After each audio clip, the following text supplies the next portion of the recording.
Dans le village de Niki, au nord du Bénin, le soleil se couchait lentement derrière les toits de chaume et les maisons en banco. Le soir enveloppait doucement la terre rouge et les femmes rentraient du marché, leurs bassines encore pleines sur la tête. Les enfants couraient dans les ruelles poussiéreuses, leur rire se mélangeant au bruit des pilons qui frappaient les mortiers. Dans ce village, tout le monde se connaissait et la vie semblait suivre son cours, simple et immuable. Parmi ces familles, il y avait celle de Zina et de son mari. Aux yeux de tous, ils formaient un couple uni, envié par plusieurs. Lui était chauffeur, souvent sur les routes, elle, revendeuse de charbon et d'œufs. Ensemble, ils avaient bâti une vie stable, malgré les difficultés du quotidien. Leurs voisins les respectaient, car on disait que dans leur maison, il n'y avait ni cris ni bagarre, juste la paix. Ce soir-là, Zina s'était couchée avec 1000 pensées dans la tête. Le lendemain serait qu'une journée longue, le marché de Tikandu au Nigeria, puis un détour à Siraru pour trouver du charbon. Elle calculait déjà ses marges, imaginait ses bénéfices, quand la porte s'ouvrit enfin. Son mari entra, fatigué par sa journée. Son visage trahissait la poussière de la route, ses yeux brillaient de lassitude. « Bonne arrivée, chérie. Tu es épuisée. Va prendre un bain, je t'apprête ton repas. » « Merci, mon amour. J'y vais tout de suite. » Après un bas rapide, il la rejoignit au salon, où la télévision diffusait des images d'actualité. Marie. Et les enfants? Zina. Déjà couchés. Ils ont voulu t'attendre, mais tu es rentrée plus tard que d'habitude. Marie. Aujourd'hui, j'ai eu des passagères pour Candy, des revendeuses. J'ai dû les attendre. Zina, plaisantant. J'espère que je n'ai pas de quoi m'inquiéter, hein? Vous les hommes, on vous connaît. Marie, riant aux éclats. MDR, même pas. Toi seul gouverne mon cœur. Zina, flatteur. Bon, viens manger. Le repas fut joyeux. Entre deux bouchées, ils parlèrent politique, marché, vie du village. Zina profita de l'occasion pour évoquer son programme du lendemain. Son mari lui donna son accord, comme toujours. Puis ils rejoignirent leur chambre. La nuit fut douce, passionnée, presque magique. Leurs rires, leurs regards complices, leurs gestes tendres. Zina se disait qu'aucune femme ne pouvait lui enlever ce qu'elle avait. Elle ignorait que cette nuit serait la dernière avant un bouleversement. À 5h30, l'adhan s'éleva dans le village. Son mari partit à la mosquée, elle pria dans sa chambre. Puis elle attaqua aussitôt ses tâches ménagères. À 6h, elle réveilla les enfants pour la prière, puis demanda aux plus jeunes de retourner au lit. Avec sa fille aînée, elle prépara le petit déjeuner. À 7h30, tout était prêt. Après le repas familial, son mari prit la route, laissant Zina se préparer pour sa journée. Elle était concentrée sur ses affaires quand elle remarqua soudain son fils, Farid, immobile dans la chambre. « Farida, que fais-tu là ?»« Grand-papa m'a embrouillé ta plaie. » D'accord. Allons-y. Dans la bouche des enfants, grand-papa désignait Baboni, le grand-oncle du mari de Zina, un vieil homme connu dans le village, mais dont la réputation n'était pas la meilleure.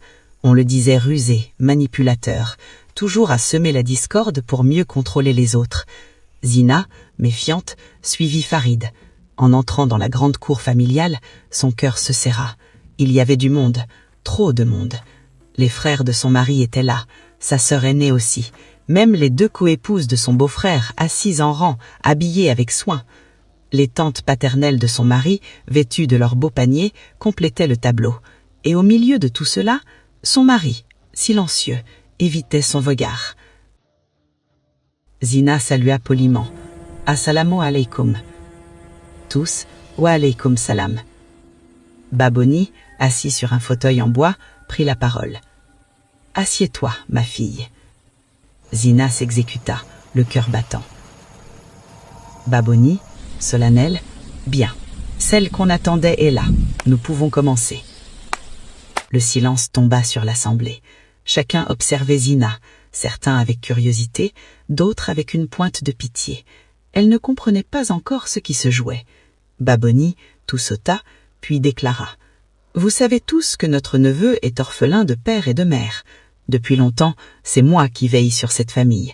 J'ai vu grandir ce garçon, j'ai assisté à son mariage avec Zina. Mais aujourd'hui, il est temps de rappeler que nous sommes dans une maison de tradition, et dans nos traditions, l'homme n'appartient pas à une seule femme. » Un murmure parcourut l'assemblée. Zina sentit son cœur s'emballer. Elle jeta un coup d'œil à son mari, espérant qu'il prenne sa défense, mais il resta muet. À cet instant précis, Zina comprit que sa vie venait de basculer.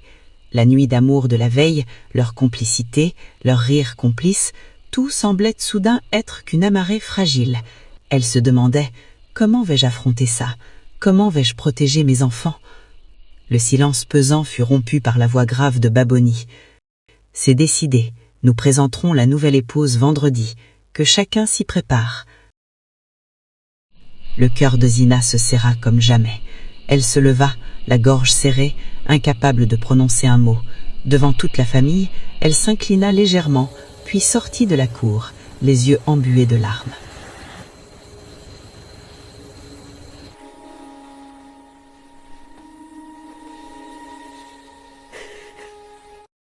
Deux jours après l'assise, ils n'ont plus parlé de ça, donc je conclus que c'était une blague, et mon mari aussi me l'avait confirmé. Mais ce matin, la femme de mon beau-frère vint encore m'appeler, et lorsque je me suis rendue là-bas, il y avait plus de monde que la dernière fois. Je me demande ce qui se passe. Plus tard, le grand-oncle commence par parler de polygamie et autres. Je regardais le grand-oncle parler en me demandant à quoi servait vraiment ma présence. Il parlait des bienfaits de la polygamie encore et encore. Peut-être qu'il veut augmenter le nombre de femmes dans cette maison, qui sait. Grand-oncle.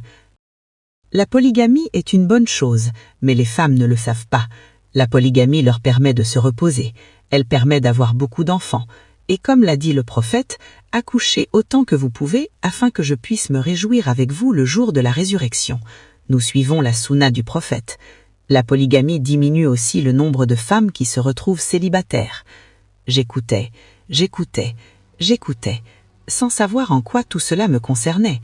À un moment, je croisai le regard de mon mari. Je lui fis un sourire, mais il baissa aussitôt la tête. Ça m'étonnait. Grand-oncle, avec tous ces bienfaits cités, il faut être une femme au grand cœur pour interdire à son mari de donner son nom à d'autres femmes, celles qui ne dorment pas la nuit, priant jour et nuit pour avoir un mari, même si elles subviennent déjà à leurs besoins elles-mêmes. Ces femmes pleurent dans leurs prières à chaque fois. Je commençais à perdre patience. Le temps passait et j'avais un programme chargé. Mon mari le savait pourtant. Il aurait pu m'épargner cette réunion inutile, car je dois aller chercher mes marchandises. Grand-oncle, aujourd'hui, Dieu a entendu la prière d'une d'entre elles. Si nous sommes réunis ici ce matin, c'est à la demande d'Ismaël Touret. Comme dans nos traditions et coutumes, tout commence par un sage et se termine par un sage. Je n'écoutais plus le reste de son discours. Je fixais mon mari qui avait toujours la tête baissée. « Dites-moi que ce n'est pas ce qu'à quoi je pense. N'est-ce pas lui qui m'avait dit que c'était une blague? Non, c'est impossible. Peut-être que j'ai mal entendu. » Grand-oncle, oui, tu as bien entendu, Zina. Nous sommes ici sous la demande de ton mari qui souhaite épouser une deuxième femme, demain. Mon cœur s'emballa. Je n'y voyais plus clair. Ma respiration se coupa. Mes yeux se brouillèrent de larmes sans que je m'en rende compte. Non, c'était impossible. Hier encore, il me disait « Tu es la reine qui gouverne mon cœur. Comment de jour en lendemain peut-il décider de prendre une deuxième épouse ? Il m'a aussi dit que la réunion de l'autre fois était une blague. Mais pourquoi aujourd'hui ? Et puis, il dit demain. » Les femmes présentes m'éventaient. Certaines me donnaient de l'air. Une me tendit de l'eau que je bus d'un trait. Je respirais fort, essayant de calmer la douleur dans ma poitrine. « Grand-oncle, pourquoi te mets-tu dans cet état ? Es-tu la seule femme à qui cela arrive ? Vous, les jeunes d'aujourd'hui, on ne vous comprend pas. » Voilà, je vous l'avais dit, non ? Il ne m'a jamais aimé, et ça ne m'étonne pas ces maudites paroles. Grand-oncle, tout est déjà prêt. La demande demain a été faite avec 50 000 francs sur le collat. La dot a été donnée. La valise a été amenée il y a une semaine. Le mariage est programmé demain, Inch'Allah. Tout mon monde se cassait la figure. Je regardais chaque visage autour de moi. Grande fut ma surprise en comprenant que tout le monde le savait, sauf les deux femmes de mon beau-frère, dont le visage reflétait la même stupéfaction que le mien. Je pensais connaître mon mari, j'avais une confiance aveugle en lui, mais il venait de me montrer qu'on ne finit jamais de connaître un homme et qu'il ne faut jamais faire confiance, même à sa propre ombre. Je ne savais pas ce qui m'énervait le plus. Est-ce parce qu'il voulait une deuxième épouse, ou parce que tout avait déjà été fait et que je n'étais informée que la veille du mariage? Pour ne pas m'humilier davantage, je me ressaisis. Je raclai ma gorge et pris la parole. Rebonjour à l'Assemblée. J'ai entendu et compris vos dits, mais je n'accepte pas et je ne cautionne pas ce mariage. Est-ce ainsi que les choses doivent se passer? Dans votre village, c'est comme ça on fait? Pourquoi attendre la veille du mariage de mon mari pour m'en informer? Pourquoi ne pas m'avoir prévenu 1 ou 2 mois à l'avance pour que je puisse me préparer physiquement et psychologiquement de l'arrivée d'une coépouse? Je vous rappelle que c'est de mon mari qu'il s'agit. Voilà 7 ans que je le connais. Mon oncle, quand tu décides de marier une femme, toute la famille est informée 4 mois avant et nous nous préparons. Alors pourquoi avez-vous accepté sa décision de ne m'informer qu'au dernier moment? Grand-oncle, tu n'as pas explication à recevoir. La décision est prise. Plus vite tu l'accepteras, mieux ce sera pour nous tous.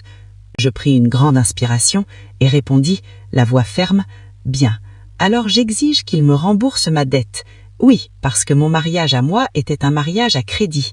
Il n'avait pas les moyens et avait donné sa parole à ma famille de rembourser quand il aurait de l'argent. » Je n'ai jamais reçu de valise ni de dot. L'argent mis dans Cola était seulement 10 000 francs. Donc en gros, il m'a eu comme femme avec seulement 10 000 francs. Aujourd'hui, moi, Zina, je réclame ce qu'il me doit. Grand-oncle, la jalousie des femmes est sans nom. Donc c'est aujourd'hui que tu réclames ton dû? Aujourd'hui que tu découvres qu'on t'a marié à crédit? Ton cerveau était où, hein? Le silence tomba. Personne ne parlait. Tous nous regardaient, moi et le grand-oncle, comme si nous étions sur un ring. Ils pensaient que j'allais revenir sur ma décision, mais c'était mal me connaître. Mes larmes avaient cessé. De toute façon, j'étais fatiguée. Soudain, une voix froide s'éleva. Mon mari. Pas besoin de faire tout ce vacarme. Tu auras ton dû, j'ai tout préparé. Je n'eus pas besoin de lever les yeux pour savoir que c'était lui, ce vampire suceur de sang. Je le vis mettre la main dans sa poche. Il en sortit 3 billets de 10 000 francs qu'il me tendit. Voici ton dû. Astaghfirullah. Non, il n'a pas osé. À suivre dans votre série Foyer polygamique.